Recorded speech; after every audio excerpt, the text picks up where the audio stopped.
નમસ્કાર મિત્રો, જય વાળીનાથ, જય વડવાળા. છેલ્લા 15 દિવસથી ઓઢવ રબારી વસાહતમાં ડિમોલેશનની જે પ્રક્રિયા ચાલે છે એ દરમિયાન આપણા અલગ અલગ પાર્ટીના આગેવાનો, નેતાઓ આપણને આશ્વાસન આપવા અથવા તો આપણને કંઈ સલાહ આપવા માટે રબારી વસાહતમાં આવે છે, ટોરું પણ ભેગું કરે છે અને એમની પ્રક્રિયા પણ કરે છે. પણ મારી નમ્ર વિનંતી છે દરેક રબારી સમાજના નવયુવાનો તથા આગેવાનો કે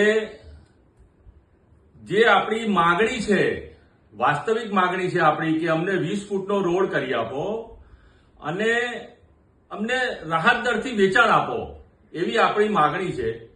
એના અનુસંધાનમાં અમે સામાજિક આગેવાનો 10 થી 12 જણા જગદીશભાઈ વિશ્વકર્મા સાહેબ જોડે ગયા હતા. એમને અમને ખૂબ શાંતિથી 2 કલાક સાંભળ્યા છે.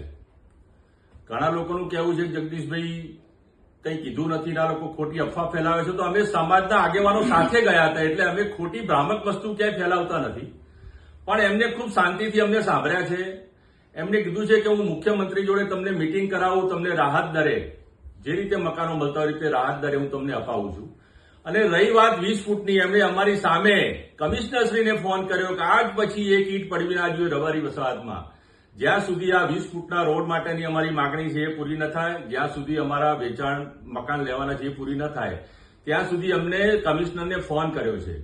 અગાઉ પણ 10-15 દિવસ પહેલા એમણે જે અમારા ચેરમેન છે એસ્ટેટ કમિટીના પ્રિતેશભાઈ મહેતા, એમને પણ એ રબારી વસાહતમાં એ પ્રવાસમાં હતા. પ્રિતેશભાઈ મહેતાને મારા ત્યાં મોકલ્યા અને આખા આગેવાનોને સાંભળ્યા. એ દિવસે પણ એમને જે ડિમોલેશન માટે આવતા હતા એની પ્રક્રિયા બંધ કરાવી અને બીજા ત્રીજા દિવસથી એ પ્રક્રિયા બંધ થઈ ગઈ છે. પાર્ટીના માણસો આવે છે, અમારો કોઈ દુરાગ્રહ નથી કે રબારી વસાહતમાં ના આવશો, અમારો કોઈ અણગમો નથી કે રબારી વસાહતમાં ના આવશો. પણ હું જે લોકો એમને આમંત્રણ આપે છે અને લાવે છે એમને પણ વિનંતી કરું છું કે આપણે સંયમ રાખીએ. જેટલું બોલીશું એટલું બોલી જશે. જુઓ મિત્રો, હું સાચું કહું છું તમને, જેટલું બોલીશું એટલું બોલી જશે. આપણે વાણી વિલાસ ના કરીએ, મહેરબાની કરીને. બોલેલું નીકળી જશે, પાછું આવવાનું નથી. વાણી વિલાસ ના કરીએ, આપણે પોતે સંયમ રાખીએ અને આપણા જે મંત્રી શ્રી જગદીશભાઈ કામ કરી રહ્યા છે એમને આપણે સાંભળીએ અને આપણું જે કામ બાકી છે એ પૂરું કરવાનો પ્રયત્ન કરીએ. એ જ અભ્યર્થના. ભારત માતા કી જય.